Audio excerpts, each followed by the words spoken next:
And welcome. My name is Ebony Harrison. I'm a training coordinator here at ARTH. I'm so glad you all could make it today and join us for another wonderful Soulful cooking class.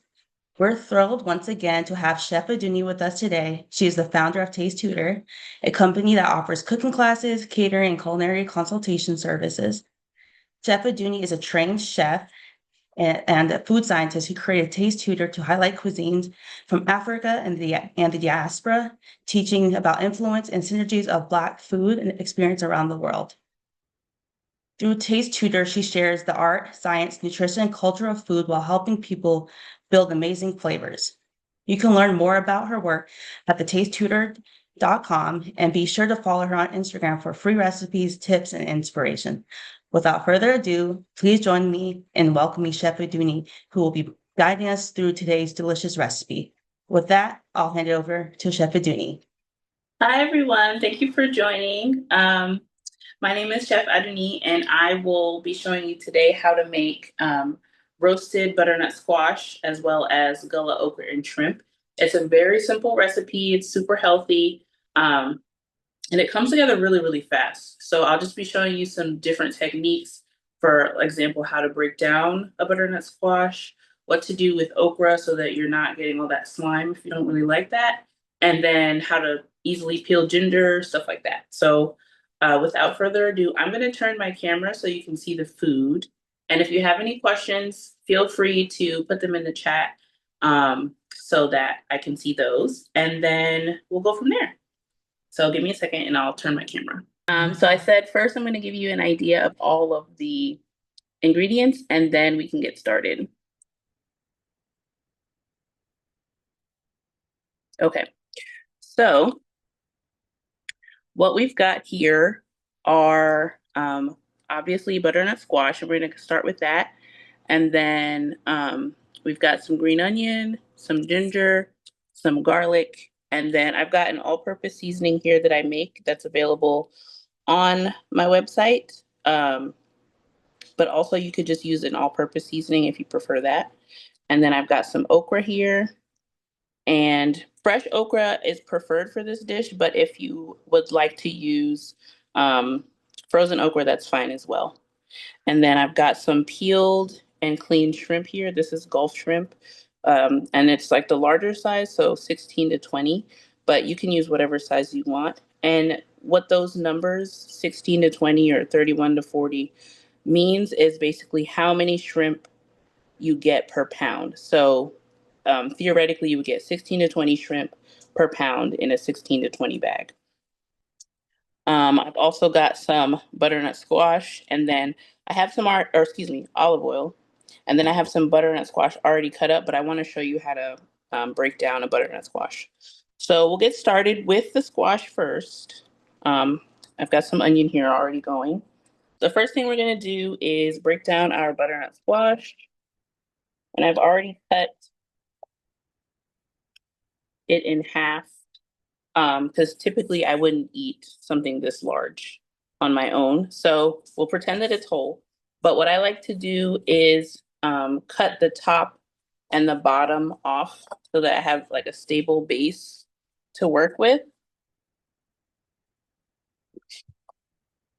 And that's obviously after you've rinsed it and everything. So from there, I like to cut it into different sections. So I cut the bottom part off and then the top part here because it's easier to cut straight down when I'm peeling the skin off. So all I typically do with that is start from the top and work my knife along the length of the butternut squash just to get all of the skin off. I've tried doing this with a peeler, but it just doesn't seem to be as efficient as if I were doing it with a knife. So I prefer using a knife.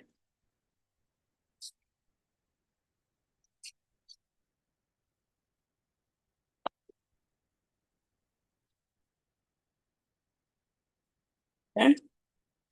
So that's how you would break down that piece. Gonna set that aside. And then for this piece, inside every butternut squash, there's going to be this like pocket where the seeds are. So what I like to do with that is just scoop them out with a spoon. So literally just take a spoon and scoop it all out. And I've heard that you can save the seeds and roast them like you would pumpkin seeds and eat them like a snack, but I have never tried it. I'm sure it's pretty good, but if that's something you want to try, it would be fun to do. And all you would do was take the seeds out, rinse them off, dry them off, put them in a little oil and seasoning and roast them, um, and then snack on them. Okay, so now we've got a clean inside. And we'll do the same thing with the peel, but this one's a little harder just because it's more curved. So just work a little bit at a time and do your best to get the peel off.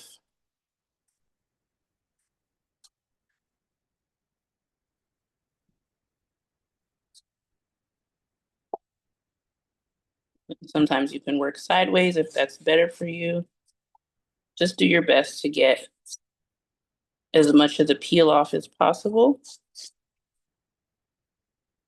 Now, the great thing about butternut squash is it is really high in fiber, and it's not necessarily low carb, but it does have less carbs than, say, a sweet potato, and definitely less than a regular potato. So it's a good substitute, and I like it because when you roast it or cook it, it has like a creamy, soft texture to it, which is nice if you're looking for that, but you're looking for something more healthy, and you don't want like mashed potatoes or something.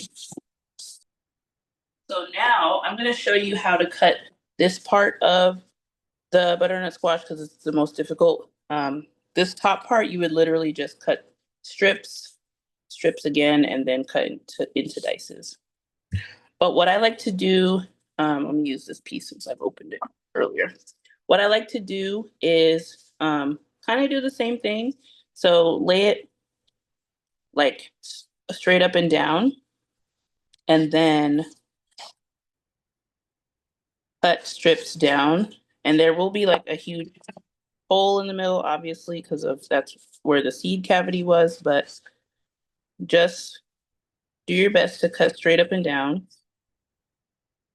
And then for this piece, I'm just going to follow that same cutting into strips like this. And then cutting it into dices. So you can do these at whatever size you want, but if you want to try to make them all the same size so that they cook evenly. And for these, with the holes in them, try your best to just get the longer strips out of either side. And then with these pieces, you can just cut them into dices. You should be fine. They do sell already cut up butternut squash in the produce section, I believe, like with the diced onions and stuff in the fridges. They also sell the frozen diced butternut squash. The reason I like to stay away from the frozen, if I am making this particular dish, there's nothing wrong with it, is just because even when you roast the frozen, like butternut squash, or even if you're doing Brussels sprouts or something, it's always still a little soggy. And I don't prefer that texture. So I prefer fresh when possible. But if you have access to the frozen and that is all you have access to, it works perfectly fine in this recipe as well. So we've got those broken down, and I'm going to now get my pan together so that I can roast them because we're going to want these to be roasting while we're prepping everything else. So I've got a little pan here, and I found this at US Foods Chef Store. It used to be called Cash and Carry, but it's so cute because it's like a quarter of the size of a regular sheet pan. So it's perfect if you have a small number of people in your household. So I'm just going to put a few of the butternut squash chunks onto my pan, and we don't want to crowd it. So let's see, that should be, I don't think I can fit all these, but that should probably be enough here. The reason you don't want to crowd it is because if you put too many vegetables together and they're touching each other and they're stacked, they're going to just steam in the oven versus actually roasting. So you want air to get to all the different sides of each of the pieces of butternut squash so that they can actually roast and get crispy on the outside versus steaming. So I've got my pan with my parchment. You could use foil, whatever you have. And now I'm going to put some olive oil. And I'm not giving you measurements just because the recipe that Arth will provide has all of those, but this is more of like an eyeball type of recipe. So I put a little bit of olive oil, and one tip is the less oil you use, the less calories you're going to contribute to your dish. So um, things like oil, butter, coconut oil, all that stuff give you the most calories per gram. So like essentially you're getting 9 calories per little bit of a fat versus 4 calories for like protein, so a meat or something, or 4 calories for carbs like um, vegetables or rice or whatever. So that's a good rule of thumb to remember. I like to use any kind of olive oil. That's fine. Anything that's affordable. You could also use any neutral oil, so like avocado oil, canola oil, vegetable oil, whatever you have access to. And then the last piece for this particular recipe is we're going to put a little bit of our all-purpose seasoning here. This is a smoked one, so it has smoked salt, onion powder or garlic powder, and black pepper. So just put a little bit of that, and we're going to use our hands to zhuzh it all around. And a rule of thumb I like to use for roasting vegetables in general, so you can use the same recipe for any vegetable you want to roast, is 1 pound of vegetables. If you're every 1 pound of vegetables, you're going to want to use 1 tablespoon of the smoked 101 or the regular seasoning 101. But if you're using a store-bought all-purpose seasoning, for every 1 pound of vegetables, you're going to want to start with 1 teaspoon of your all-purpose seasoning because those are going to have a lot more salt in them and you don't want to oversalt your vegetables. So go ahead and zhuzh all of your stuff together here.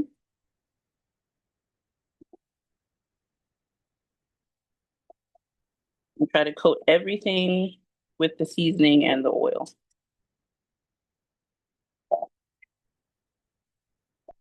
Okay, so that should be good. And then what I like to do is just spread it out so that all the pieces, as best as you can, are separate. And this is going to go into a 425-degree oven for about 25 to 30 minutes, depending on the vegetable. So these heartier, thicker ones like butternut squash or sweet potatoes or something like that, or carrots, those go in for that 25 to 30 minutes. If you're doing something like broccoli or Brussels sprouts, you could use a little bit less time, but I would just eyeball it and see. And you'll start to smell it so you can know when to check on it. Okay, so that should be good. Now we can put this in the oven.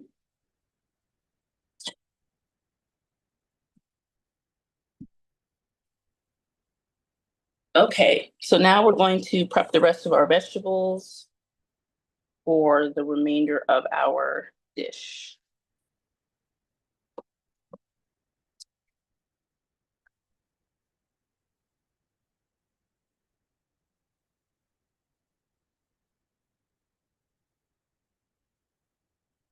Okay, so we'll start with our onions since I've already started those.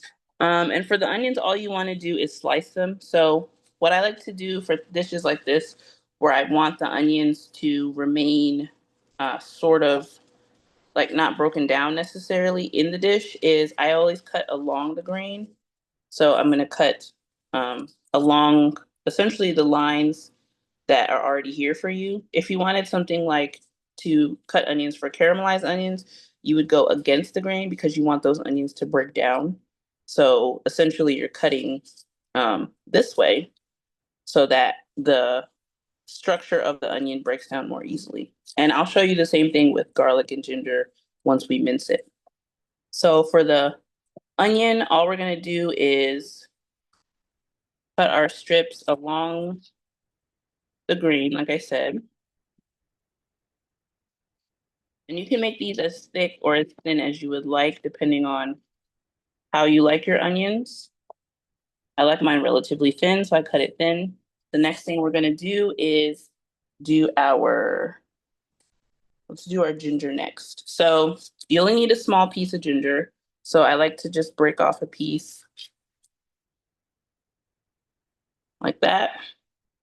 And then I use a spoon that you can use, that same spoon that you use for your butternut squash, and just peel it. And I find that this is the easiest way, the safest way, and the least wasteful way of getting your ginger peeled. Because if you use a knife to do this, you could cut yourself, but you're probably not going to cut yourself with a spoon. So get this out of the way.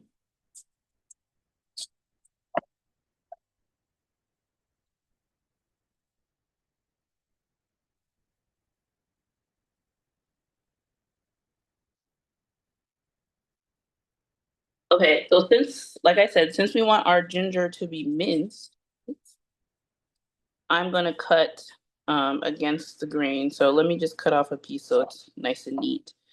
Um, so essentially the ginger grows straight, like the fibers go straight up and down. But since we're wanting to mince it, we're cutting across all of those fibers. I don't know if you could see how short they are now, but we're just gonna cut a few of those. And it should make it easier for us to mince.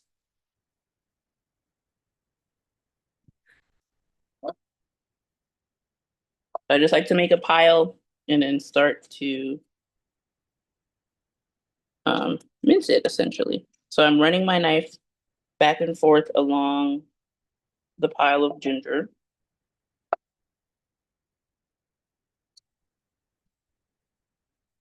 And it should come together relatively quickly. If you don't want to do this, you could always use like a peeler or something and just peel the ginger. I hope I've been saying ginger this whole time, not garlic, but the ginger. Um,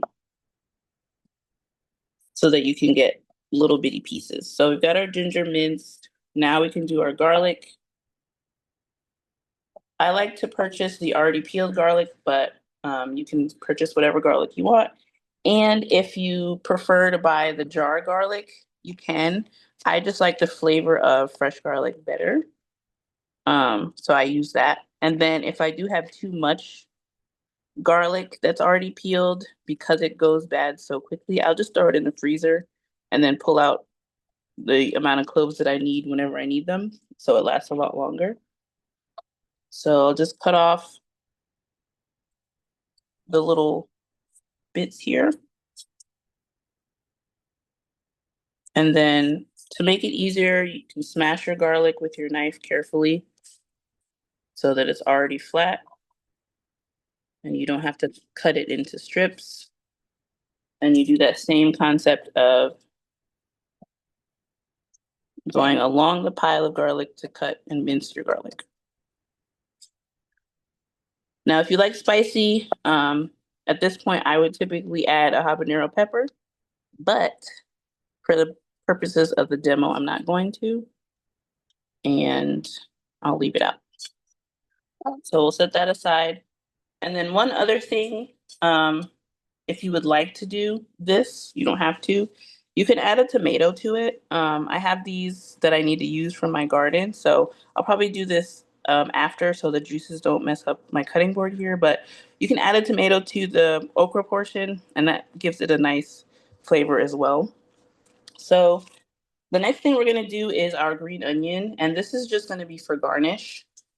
So that's just gonna go on top to bring our freshness back. But I like to prep all my vegetables in the order where it won't, like the thing that will mess up my cutting board the least to the most, so that I only have to wash it one time.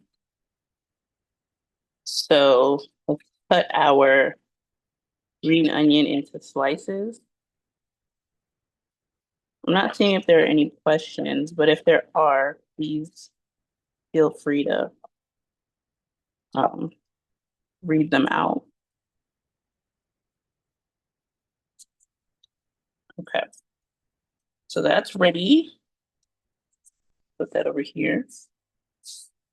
And now for the okra, we're just going to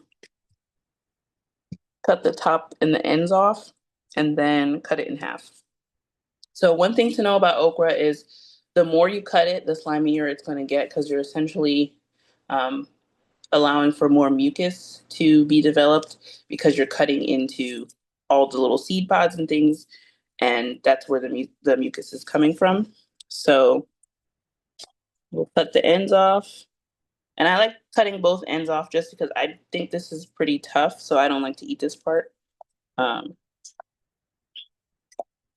but all we're doing is that. That's it.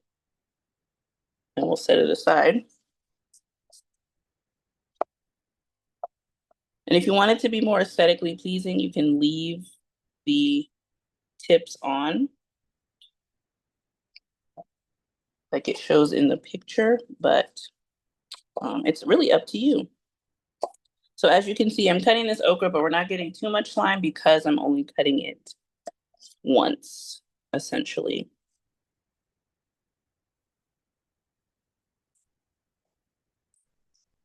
Now, if you were going to use the frozen okra, excuse me, the same principles that I'm telling you, or I'm about to tell you when we cook it, would apply.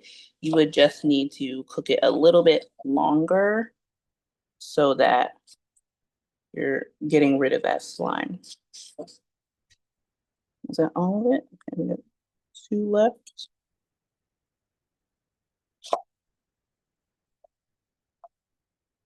Okay. All right, so we prepped all of our ingredients. We've got our shrimp already here. Let's go ahead and throw this away.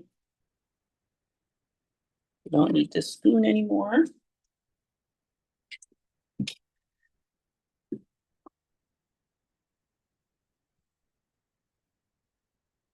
All right, so now let's move you guys over so you can see the pan. Okay. You see the pan? All right. So now we're going to start cooking. Um, so we'll turn our heat on to medium high. And we're going to start by cooking our shrimp. And then we're going to cook everything else.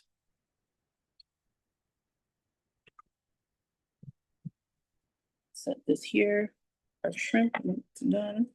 So you always want to preheat your pan first before you're adding your oil so that it has time to get hot. Because you want to start with a hot pan with whatever it is that you're using. I'm using a cast iron pan. You can use a stainless steel pan if you have nonstick. Um, I would, you could use that as well. Just be careful with the level of heat that you're using. I prefer cast iron or stainless steel just because they're a little bit more healthy to use than the nonstick, but it's up to you. So let's give it a few more seconds. And we're just going to be using the same exact seasoning we use for everything else for our shrimp. So these have been thawed and patted dry. And when you're doing shrimp like this and you want them to get more sauteed than steamed again, you want to make sure they're as dry as possible. So let's add our oil to the pan and let it heat up.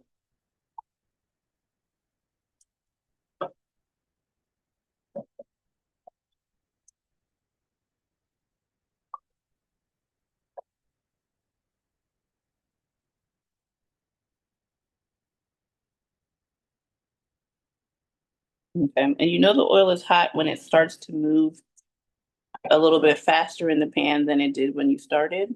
So let's give it a few minutes to do that. And I just got this stove, so I'm still learning about like the levels of heat and everything, but we can learn together. Okay, so let's test out one of the shrimp. I'm gonna throw a little bit of seasoning in the bowl just to start to coat it. And then toss it around.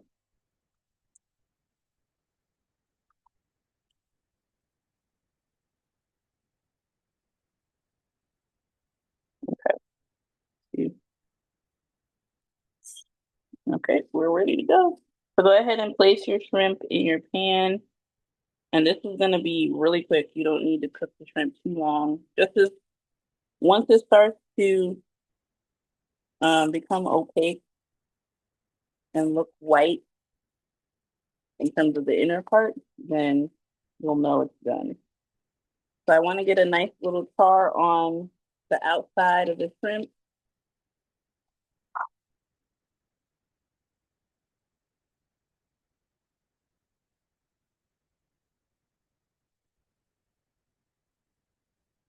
And then once I do that, I will take it out. So the reason we're doing the shrimp first is because we want the shrimp to start to flavor the oil that we're going to use to cook the vegetables. And that's one of the techniques for building flavor. You start with your meaty thing, if you have that, and that flavors the oil for all your vegetables. So then you won't have to use as much seasoning or salt. Um, but also it just builds nice layers of flavor. And I don't want to overcook the shrimp just because we're going to put it back in at the end to let it finish cooking. So I'm just going to turn each piece over.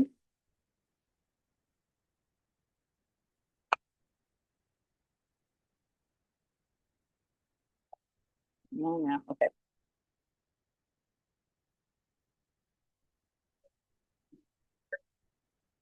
And then at this point, it would be good to have your vent fan on um, because we're going to be cooking a lot of things at higher temperatures and you don't want your house to get too smoky. Okay. So this is as much as I'm going to cook this shrimp right now so that it doesn't become rubbery when it's time to eat it. I'm going to turn the heat off and set it aside. And usually when I have something that I'm setting aside to put back in later, um, and especially if your oven is on, which it is right now, it's good to have like an oven safe dish that you can store behind so that your food at least stays warm and not in that temperature danger zone while you're cooking everything else. So right now, this I'm not going to add any more oil, but I am going to go ahead and add my okra in because I want it to char. So I'm going to turn my heat back on down a little bit lower, but I'm going to put my okra in um, cut side down first because I wanted to get that char. And that is what's going to essentially sear off all the mucus forming parts of the okra. And again, if you were going to use frozen okra, you would do the same thing. There's not necessarily a cut side down, but just let it char a little bit so that um, you're not getting slimy okra because this isn't necessarily supposed to be a slimy dish like an okra soup or something would be.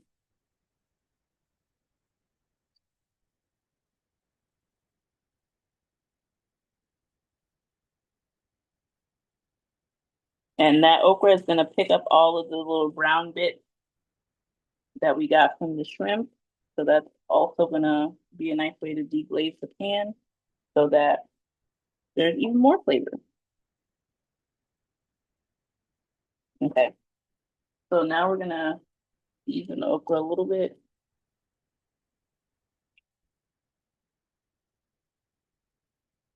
I'm just let it go.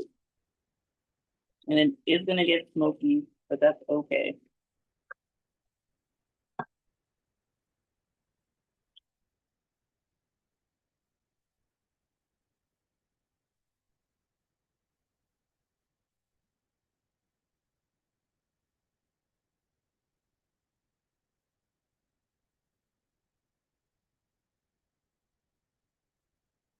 Okay. Are there any questions? Doesn't look like it. Okay, so we got our okra in there. At this point, I think I'm gonna go ahead and add a little bit more oil so I can start adding my onions. So just a smidge more oil. We'll go ahead and add our onions in.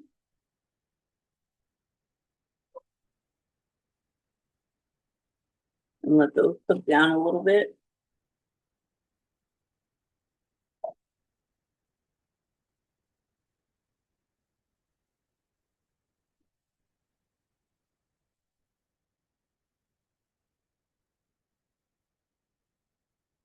And while we're waiting for these to cook down, let's season them a little bit. Now, all this that I'm putting in here is going to be, it should total to the amount that's in the recipe. So you'll season as you go, but you only want to use the total amount that's listed in the recipe. And if you're going to be using a store-bought version, just cut the amount of seasoning in half. And that should be a safe bet for you for the amount.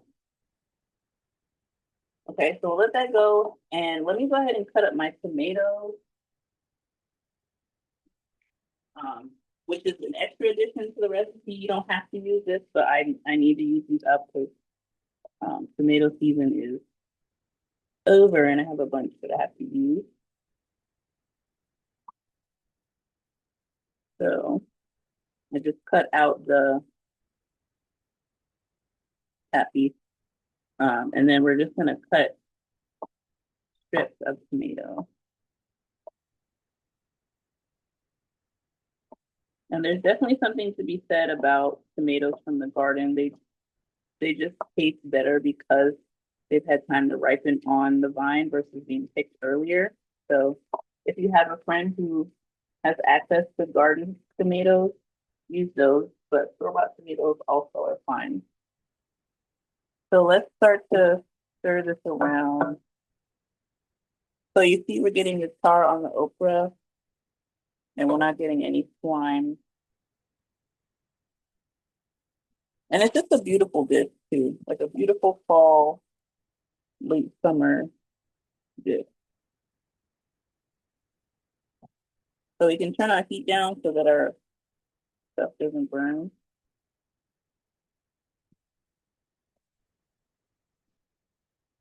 Okay. Now we can add in our garlic and ginger. And the reason I'm adding that a little bit later is because most of these will burn relatively quickly if added too early.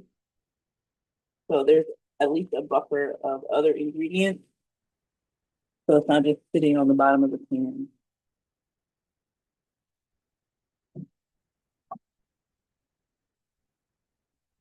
You see our onions are starting to break down nicely, so that's good. This is going to be really good.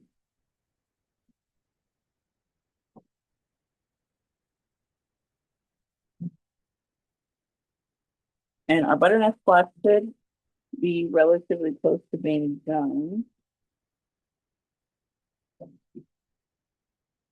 Okay. I don't want it to get too soggy, so I'm going to go ahead and add in my tomatoes at this point. And for the recipe I'm giving you, I would just say add maybe 2 tomatoes. But you don't, again, want it to be soupy, you just want it to be flavorful. So add our tomatoes.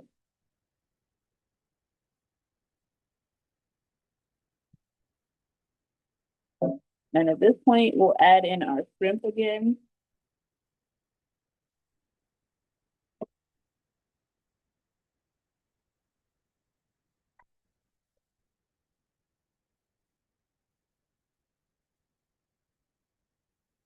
And we'll let that cook while we wait for the butter to squash.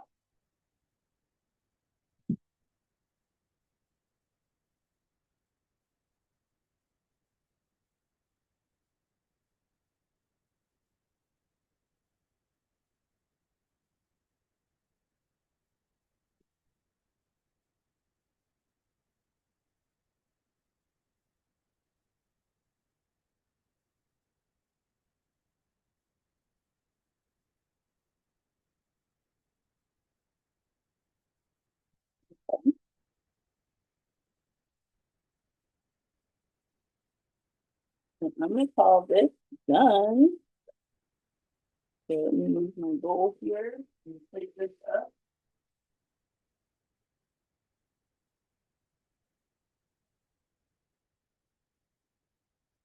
Okay. Chef, Yes. how many servings are you making? So for this particular recipe, I'm making about 2 servings. Um, and I'm saying that just because there's a lot of vegetables in this. But the recipe that I have on mine is about 4 to 5 servings. Okay, thank you.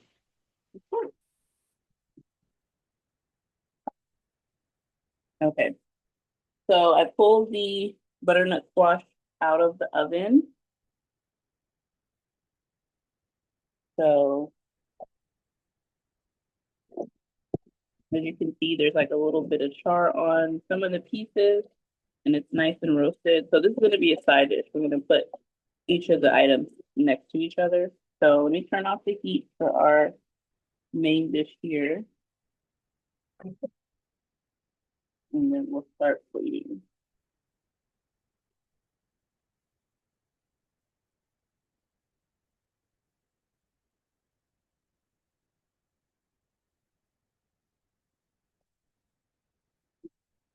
Okay. So first, let's get some of this butternut squash into our plate.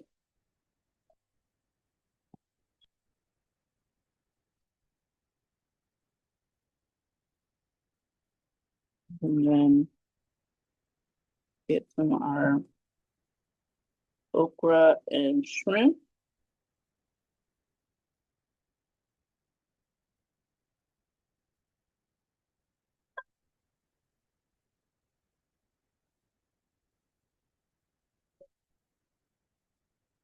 Put a little tomato on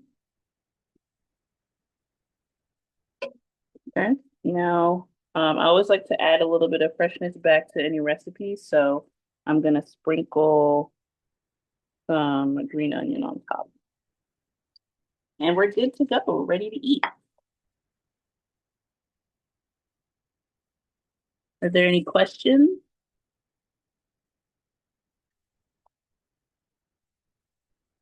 Let's see. Now this is super healthy, but like it's also really flavorful, which is nice.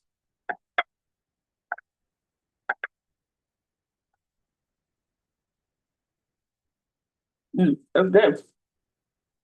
Yeah, I would definitely try this recipe, guys. And it's really easy to come together. Any questions?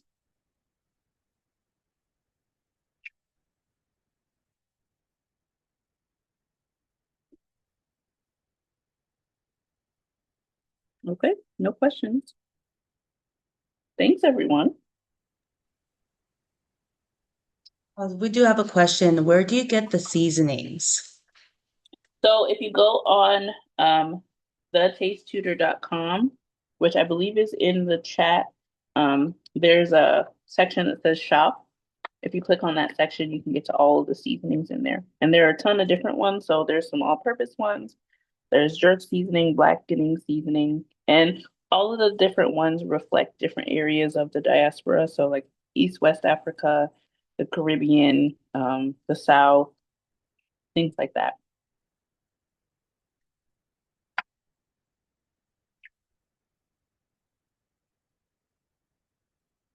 And one other thing I wanted to reiterate is If you don't like butternut squash, you can swap out with a different vegetable. You could do Brussels sprouts, or you could do sweet potatoes. I was just trying to keep it lower carb. You could do broccoli, that would be great with this, or carrots would be great with this. Anything really. Thank you so much, Chef Adunni, for another amazing demo. It looks so amazing. The shrimp, the okra, the squash, it looks delicious. And I know everyone enjoyed themselves learning from you today. And thank you to everyone who joined us. We appreciate you spending part of your day with us. If you'd like to stay connected and see more of our upcoming events and workshops, please visit our website, www.arth.org. We have some great programs coming up soon this month, including Bingo Size starting Tuesday, October 7th, our self-care through movement workshop starting October 20th, a prostate cancer awareness workshop on October 28th, and another cooking class with amazing Chef Adunni on November 22nd. You can find the details and registration links all on our website. Thank you again, everyone, and special thanks to Chef Adunni for sharing her time, knowledge, and recipe with us. We hope to see you guys at the next event. Thank you.